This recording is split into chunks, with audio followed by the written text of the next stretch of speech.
আর আইপ্যাকের office থেকে তথ্য সংগ্রহ করেছে পুলিশ। গোদরেজ ওয়াটারসাইড বিল্ডিং এর এন্ট্রি ও এক্সিট পয়েন্টের সিসিটিভি ফুটেজও সংগ্রহ করেছে বিধাননগরের ইলেকট্রনিক্স কমপ্লেক্স থানা। গোদরেজ ওয়াটারসাইড বিল্ডিং এর 11 ফ্লোরে অর্থাৎ 11th ফ্লোরে গিয়েছিল পুলিশ। সিসিটিভি ফুটেজ ও নিরাপত্তা রক্ষীদের বয়ান রেকর্ডও করেছে পুলিশ। আইপ্যাকের অফিসে বেআইনিভাবে প্রবেশ এবং চুরি করার অভিযোগের পরিপ্রেক্ষিতে ইতিমধ্যে ইসিপিএস বা ইলেকট্রনিক কমপ্লেক্স তারা তদন্ত শুরু করেছে এবং সেই তদন্তে নিরিখে গতকাল রাত্রেবেলাতে এসে তদন্তকারী যে দল রয়েছে ঠিক এই যে গোদরেজ ওয়াটারসাইড বিল্ডিং সেখানে যে এন্ট্রি অর্থাৎ প্রবেশ পথ এবং বাইরে যাওয়ার পথ এছাড়াও 11 ফ্লোরে যেখানে আইপ্যাকের অফিস রয়েছে সেখানকার সিসিটিভি ফুটেজ ইতিমধ্যে তারা সংগ্রহ করেছে। শুধুমাত্র তাই নয়, সেই 8 তারিখে সকাল থেকে শুরু করে একদম রাত পর্যন্ত ইডি অফিসারদের আনাগোনা বা সেন্ট্রাল ফোর্সের আনাগোনা সহ যাবতীয় যে সমস্ত ছবি বা ভিজুয়ালস যা রেকর্ড করা ইতিমধ্যে হয়েছিল সেই হার্ড ডিস্কও বাজেয়াপ্ত করা হয়েছে ইসিপিএস থানার তরফে। পুলিশ সূত্রে জানা যাচ্ছে যে সেই সমস্ত ফুটেজ তারা খতিয়ে দেখবেন। ইডি অফিসার এবং সেন্ট্রাল ফোর্স কখন ঢুকেছে, তারা কখন বেরিয়ে গেছে, কারা কারা সেই আইপ্যাকের অফিসে এসেছিলেন বা এই বিল্ডিংয়ের ভেতরে প্রবেশ করেছিলেন, গোটা বিষয়টিকে এই ফুটেজ অনুসারে বা সময় অনুসারে সেই ক্রোনোলজিকে মেনটেন করা হবে বা সেটাকে দেখা হবে এবং সেটা বিশ্লেষণ করা হবে। ক্যামেরা সন্দীপ পালের সঙ্গে সুকান্ত মুখোপাধ্যায়, এবিপি আনন্দ, সল্টলেক। আমরা জানি এসআইআর এর শুনানি প্রক্রিয়া চলছে এবং যে খবর পাওয়া যাচ্ছে সুব্রত গুপ্তর পর রাজ্যে আসছে আরো 4 স্পেশাল রোল অবজারভার। দিল্লি থেকে রাজ্যে আসছেন আরো 4 জন স্পেশাল রোল অবজারভার। আসছেন বিকাশ সিং, সন্দীপ রেওয়াজ রাঠোর, রতন বিশ্বাস ও ডক্টর শৈলেশ। এসআইআর শুনানির কাজের তদারকিতে তারা আসছেন বলেই জানা যাচ্ছে। তবে তাদের ভূমিকা ঠিক কি থাকবে এই বিষয়ে আরো বিস্তারিত জানবো আমাদের প্রতিনিধি রুমা পালের কাছ থেকে। রুমা, দেখো, 4 জন স্পেশাল রোল অবজারভার আসছেন রাজ্যে এবং সেক্ষেত্রে অবশ্যই তার মধ্যে রয়েছেন doctor Shailesh, deputy secretary national health authority, Ratan Biswas, director census operation Tripura, Sandeep Rewaji Rathore, director department of sports এবং অবশ্যই Bikash Singh, department of empowerment of persons with disability. এবং অবশ্যই তারা মুখ্য নির্বাচনী আধিকারিকের সঙ্গে সমন্বয় রেখে তারা রাজ্য পরিদর্শনেও যাবেন এবং এই যে এসআইআর প্রক্রিয়া চলছে তাতে কঠোরভাবে যদি অনুসরণ করা হয় তাদের সুনিশ্চিত করার জন্য কিন্তু তাদেরকে নির্দেশ দেওয়া হয়েছে।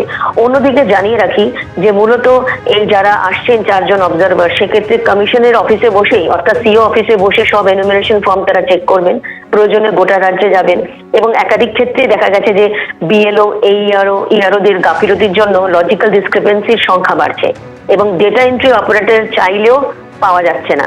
এবং এক্ষেত্রে কিন্তু ডেটা এন্ট্রি অপারেটরের ক্ষেত্রে এর আগের থেকেই যখন চাওয়া হয়েছিল কমিশনের তরফ থেকে রাজ্যে, সেক্ষেত্রে কিন্তু পাওয়া যায়নি। পাওয়া গেলে সুবিধা হতো এমনটা কিন্তু কমিশন বলেছিল এবং সেক্ষেত্রে কমিশন অবশ্যই এই বিষয় নিয়ে অসন্তুষ্ট রয়েছে। নাম বা বানানে কোনো ভুলের জন্য শুনানি হবে নাকি তার জন্য আবার কমিশনের উত্তরের অপেক্ষায় আছি, এটাও কিন্তু সিও দপ্তর থেকে জানানো হয়েছে। কারণ বারবারই কিন্তু লজিক্যাল ডিসক্রিপেন্সি নিয়ে একটা অভিযোগ আসছিল যে শুধুমাত্র নাম বানানের ভুলের জন্য যে তাদের অনেককে কিন্তু অসুবিধার মুখোমুখি হতে হচ্ছে এবং সেক্ষেত্রে বলা যাচ্ছে যে এই 4 জন রোল অবজারভারকে পাঠানো হচ্ছে। এখনো কিন্তু শুনানি চলছে এবং তারপর লজিক্যাল ডিসক্রিপেন্সির যারা শুনানি হবে এবং সেক্ষেত্রে কিন্তু তারা সিও দপ্তরে বসেই কিন্তু এনুমারেশন ফর্ম তারা চেক করবেন এবং প্রয়োজনে গোটা রাজ্যে কিন্তু যাবেন, এমনটাই কিন্তু জানাচ্ছে কমিশন। ধন্যবাদ রুমা। অর্থাৎ একদিকে কমিশনের নির্দেশে রাজ্যে আসছেন আরো 4 জন স্পেশাল রোল অবজারভার, অন্যদিকে ফের মুখ্য নির্বাচন কমিশনারকে চিঠি দিয়েছেন মুখ্যমন্ত্রী মমতা বন্দ্যোপাধ্যায়। যেভাবে এসআইআর শুনানিতে মানুষকে হেনস্থা করা হচ্ছে আমি স্তম্ভিত। কমিশনের উদ্দেশ্য নির্বাচনী তালিকার সংশোধন বা অন্তর্ভুক্তিকরণ নয়, সাধারণ মানুষের নাম বাদ দেওয়াই উদ্দেশ্য কমিশনের। এসআইআর এ হেনস্থা করে সাধারণ মানুষকে ভোটাধিকার থেকে বঞ্চিত করার চক্রান্ত করা হচ্ছে।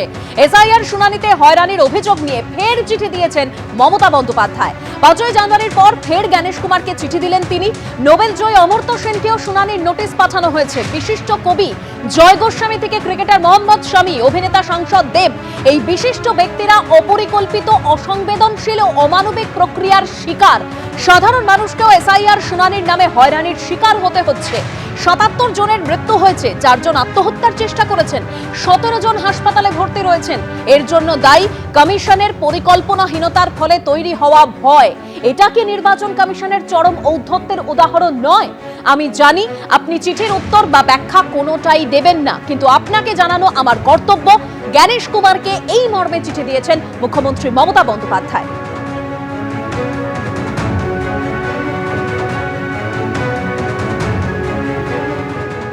চিফ ইলেকশন কমিশনারকে লিখেছেন, যেখানে উল্লেখযোগ্য কিছু বিখ্যাত মানুষের যেভাবে হ্যারাসমেন্টও হচ্ছে, মানুষের যে হ্যারাসমেন্ট হচ্ছে, ৭৭টি মৃত্যু হয়েছে এবং যারা একবারই মৃত্যু বরণ করছেন সেটা উল্লেখ করেছেন। তিনি এটাও বলেছেন যে যখন মানুষ যাচ্ছেন এই হিয়ারিংগুলোতে তখন কিছু কিছু উক্তি, কটূক্তি যারা তথাকথিত হিয়ারিং করছেন তাদের মুখ থেকে যেটা আসছে এটা অত্যন্ত অপ্রিয় এবং দুর্ভাগ্যজনক এবং তাদের জুরিসডিকশনের বাইরে, সেটা হতে পারে না। যে দুঃখ প্রকাশ করছেন একটা রাজ্যের নির্বাচিত মুখ্যমন্ত্রী, তিনি চিফ ইলেকশন কমিশনকে লিখছেন আমি কিন্তু উত্তরের অপেক্ষায় রইলাম, আপনি তো উত্তর দেবেন না। এর চেয়ে দুর্ভাগ্য হতে পারে না, কিন্তু এই প্রত্যেকটা কিন্তু মানুষের কথা। মুখ্যমন্ত্রী তো জানেন পরিণতি কি, কারণ এর আগেও তামিলনাড়ু মামলার পার্টি হয়েছিল পশ্চিমবঙ্গ। সুপ্রিম কোর্ট তাদের অবস্থান স্পষ্ট করে দিয়েছে। ভোটার লিস্টের শুদ্ধিকরণ প্রক্রিয়া চলছে, সারা দেশবাসী এটা চায়।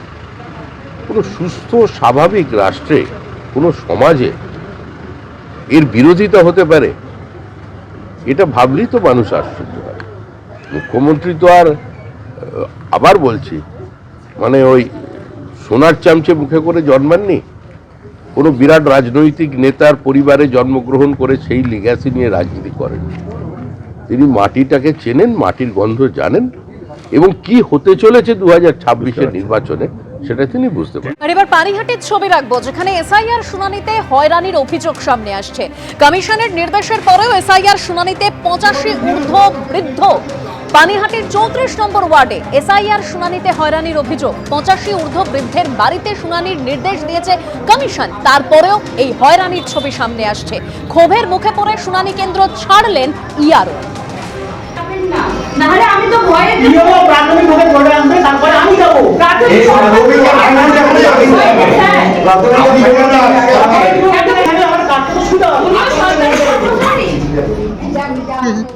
দেখেছে বোমা বা কমিশনের কি করে আসতে বলেছে। এসে বলছে বাবা আমাকে যেতে হবে, আমি কি করে আমি যাবো? বাবু কিসের জন্য এসেছেন আজকে? এই সাইড বন্ধ হয়ে যাবে, কি করবো? এবিপি আনন্দ, এগিয়ে থাকে, এগিয়ে রাখে।